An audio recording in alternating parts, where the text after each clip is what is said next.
नमस्कार मित्रों, S2 adviser में आपका एक बार फिर से स्वागत है। एक समय था जब हमारे समाज में बीमारी के बारे में कोई चिंतन मनन नहीं करता था, इसीलिए ज़्यादा अस्पताल भी नहीं खोले जाते थे, ज़्यादा दवा दारू की दुकानें भी आसपास नहीं होती थी, वैद्य हकीम भी बहुत दूर दूर तक खोजने में देखने में आते थे। लेकिन अब तो स्वास्थ्य ही पहली समस्या बन गई है और इसलिए सरकार भी इस प्रयास में लगी हुई है, विश्व संस्थाएं भी इस प्रयास में लगी हुई हैं कि जितने लोग पैदा हों उतने ही डॉक्टर भी होने चाहिए, जितने घर बने उतने घरों के साथ में अस्पताल ही बनने चाहिए, क्लिनिक भी बनने चाहिए।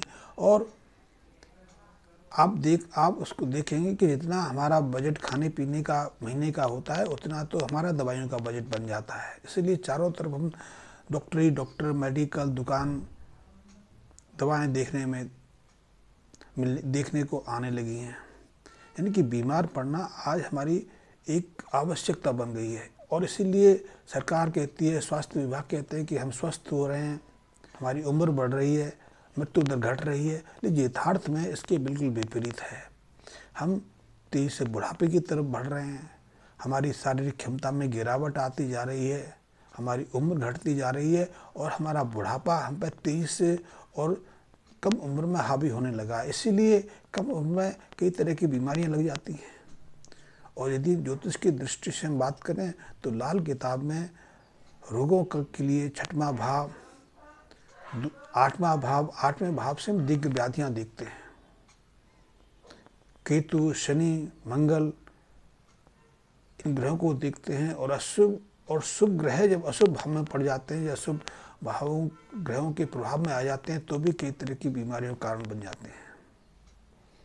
और एक चीज़ अब और देखने में आई है कि जब किसी जातक की जन्म कुंडली में शनि और सूर्य का मेल बन जाए, वैसे शनि सूर्य के मेल से मंगल बद हो जाते हैं, मंगल खराब हो जाते हैं, लेकिन शनि सूर्य का यही मेल स्त्री के प्रति जीवन साथी के स्वास्थ्य को भी प्रतिकूल प्रभाव देता है, उसके स्वास्थ्य में किसी ना किसी तरह की गिरावट डालता है। तो सूर्य शनि के इस मेल से स्त्री प्राय कष्ट में रहती है, शारीरिक और मानसिक रूप से उसको कई तरह के कष्टों का सामना करना पड़ता है। और यदि किसी जातक की जन्म कुंडली में सूर्य शनि का मेल हो, ऐसे में मंगल नीच ग्रह में चले जाएं, मंगल नीच प्रभाव में आ जाएं, राहु भी नीच प्रभाव में हो, तो निश्चित रूप से ऐसे व्यक्ति को स्त्री का साथ पूरी तरह से नहीं मिल पाता। उसकी स्त्री ना तो शारीरिक रूप से स्वस्थ रहती है, ना मानसिक रूप से स्वस्थ रहती है। शारीरिक रूप से स्वस्थ ना रहे तो उसे कई तरह की व्याधियां लग जाती हैं, कई तरह के ऑपरेशन कराने पड़ते हैं, शरीर में कमजोरी थकावट का भाव बना रहता है। और यदि शारीरिक व्याधि ना हो तो उसकी मानसिक अवस्था ऐसी बन जाती है कि वो सामान्य व्यवहार नहीं कर पाती, डिप्रेशन में चली जाती है। कई स्त्रियों को तो मानसिक रूप से कई तरह के दौरे पड़ने लगते हैं, मिर्गी आदि की समस्या हो जाती है। लेकिन एक चीज़ और भी देखी गई है कि आज के समय में शनि सूर्य के मेल और मंगल शनि के नीच प्रभाव के कारण कई बार दिमाग में ब्रेन ट्यूमर जैसी स्थिति बन जाती है, दिमाग में भारीपन रहता है, सोच समझ काम नहीं कर पाती है, स्मरण शक्ति क्षीण हो जाती है, सहन शक्ति समाप्त होती चली जाती है, दूसरों पर बिना किसी कारण से गुस्सा आने लग जाता है, अपने काम तक को करने के लिए भी हम लाचार हो जाते हैं। तो ये सूर्य शनि का मेल बहुत खतरनाक है।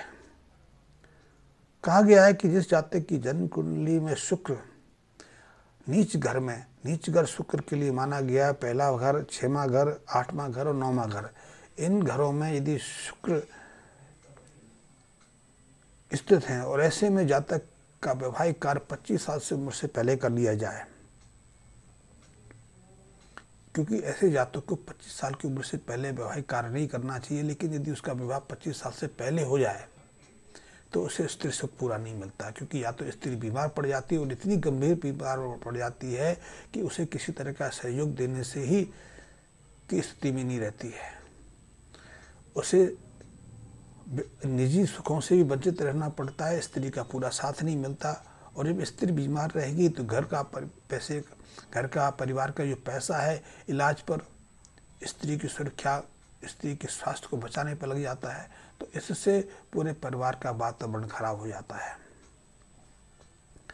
कहते हैं कि जिस जातक की जन्म कुंडली में चंद्रमा पहले घर में हो और ऐसे जातक का विवाह भी यदि 21 साल की उम्र से पहले हो जाए, क्योंकि ऐसे में विवाह तो 27 साल की उम्र के बाद होना चाहिए, लेकिन कई बार ऐसी स्थितियाँ बन जाती हैं कि 21 साल से पहले ही हम वैवाहिक कार्य कर देते हैं, तब भी ऐसे जातक को या ऐसी स्त्री को स्वास्थ्य संबंधी समस्याओं का सामना करना पड़ता है।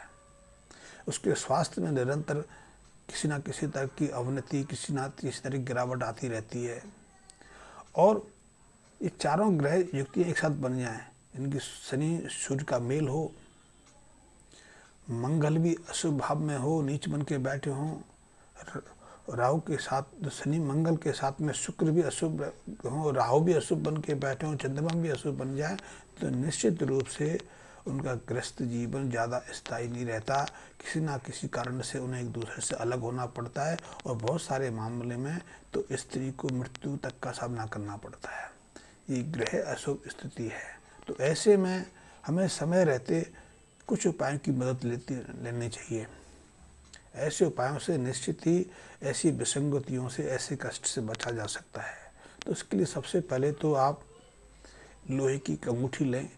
वैसे लोहे की अंगूठी यदि आप नाव के लोहे से बनाएंगे, नाव समुद्र में तैरने वाले जहाज़ों में लोहे का इस्तेमाल सदियों से होता रहा है, तो उस लोहे को लेकर आप यदि उससे अंगूठी बनाएंगे तो ये उपाय बहुत कारगर होता है। अन्यथा आप लोहे की एक अंगूठी ले लें, उसको रेग माल से अच्छी तरह से रगड़ करके बिल्कुल मुलायम बना लें, चमकदार बना लें, और उस चमकदार अंगूठी को, जिसमें कोई जोड़ ना हो, उस अंगूठी को स्त्री की मध्यमा अंगुली में पहना दें। ये मंगल का पहला उपाय है। इससे मंगल की अशुभता शांत हो जाती है। इसके अलावा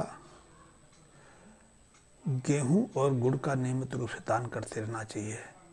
वैसे उपाय तो ये है कि कांसे की थाली में या पीतल के किसी बर्तन में गुड़ और गेहूं भरें, उसे अपने हाथ से किसी मंदिर में ले जाएं और वहाँ गुड़ गेहूं को चढ़ाएं। और जिस दिन अंतिम दिन इस उपाय को करना हो, यानी इस उपाय को 43 दिन, 27 दिन, 43 सप्ताह या 27 सप्ताह तक निरंतर जारी रखना पड़ता है। तो इतने दिन करके उस तांबे या उस कांसे के पात्र को फिर अंतिम दिन गेहूं गुड़ के साथ में छोड़ के आ जाए। ऐसे जातकों को कुत्ता, गाय और कौओं की नियमित रूप से सेवा करनी चाहिए। कुत्तों को घर में मीठी रोटी बना के, मीठी ज़्यादा रोटी कुत्ते नहीं खाते, तो गुड़ की हल्की चाशनी बना के उसमें मीठी रोटी बनाएं, और रोटी बिना तवे की तंदूर पर बनाएंगे तो अति उत्तम है। क्योंकि जब शनि का मेल केतु के साथ में हो जाता है तो फिर वो अपना अशुभता दिखाती है। तो हमें बिना तवे की, आप चूल्हे की साइड में बना सकते हैं, तंदूर में बना सकते हैं, मीठी में बना सकते हैं, ऐसी रोटियां बना के कुत्तों को नियमित रूप से खिलानी चाहिए। इसके अलावा अपनी थाली से प्रथम गोग्रास निकाल के गाय को खिलाना चाहिए, और कौओं को भी सेवा करनी चाहिए। कौओं को आप चूरी खिला सकते हैं, चूरमा खिला सकते हैं, मीठा दही दे सकते हैं, दही दे सकते हैं। इससे कौओं की सेवा हो जाती है। मछलियों को नियमित रूप से, मछलियों को दाना डालते रहें। वैसे तो लाल किताब कहती है कि ऐसे जातक जिनकी स्त्री नियमित रूप से परेशान रहती है, उन्हें हर महीने मंदिर में एक पीला जो कद्दू होता है, कद्दू ना हो तो रीठा और जो पेठा, पूरा पेठा लेकर या कद्दू लेकर, जो कद्दू अंदर से खाली हो। आज के कद्दू पेठा अंदर से ऐसे आने जो भरे रहते हैं, हाइब्रिड पैदा हो गए, तो उनका उपाय नहीं है। लेकिन जो अंदर से खाली हो, वो हर महीने एक किसी मंदिर में, तीर्थ स्थान में दान करते रहना चाहिए। इससे घर की बीमारियां, स्त्री की बीमारियों से मुक्ति मिलती है।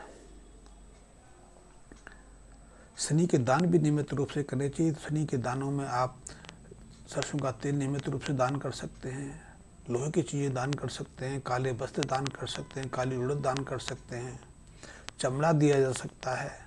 और ये चीज़ें आप शनि के मंदिर में दे सकते हैं, किसी मजदूर को दे सकते हैं। और मजदूरों को नियमित रूप से कम साल में 2 बार तो इस उपाय को करना चाहिए कि मजदूरों को जो मेहनत करते हैं, पसीने से भीगते हैं, ऐसे मजदूरों को आपको चमड़े की जूते चप्पल खरीद के घर के बाहर खरीद के उनको देते रहना चाहिए। इन उपायों को करने भर से पत्नी के स्वास्थ्य में जो गिरावट आती है, पत्नी का स्वास्थ्य जो बिगड़ता रहता है, उनको बीमारियों के चक्कर में फंसा रहना पड़ता है, उससे मुक्ति मिल जाती है। ये लाल किताब के उपाय हैं। लाल किताब बहुत वैज्ञानिक उपाय है। इनके उपायों को हम ऊपर से देखते हैं तो कुछ तारतम्यता नहीं नजर आती है, लेकिन इनके सूक्ष्म प्रभाव है। जब ऐसे उपायों को करने से पहले उन चीज़ों को अपने हाथ में पकड़ के हम एकाग्रचित्त से अपनी भावनाएं व्यक्त करते हैं, तो हमारे भावनाओं के माध्यम से हमारे अंदर की जो नकारात्मक ऊर्जा हैं वो हमारे हाथों के माध्यम से उस पात्र में जाके हमसे दूर चली जाती हैं, उन उपायों के माध्यम से हमारे शरीर से निकल जाती हैं। इससे हमारे शरीर, हमारे जीवन में जो दुख, दरिद्रता, कष्ट के जो चक्र हैं वो तो निकलते ही निकलते हैं। सकारात्मक ऊर्जा का प्रवाह हमारे शरीर में, हमारे परिवार में आता है और हमें दुख से, कष्ट से, दुश्चिंता से, परेशानियों से, सहजता से निजात दिला के हमें सुगम मार्ग पर आनंदपूर्ण जीवन जीने के लिए प्रेरणा प्रदान करता है। तो मात्र ऐसे उपाय करने से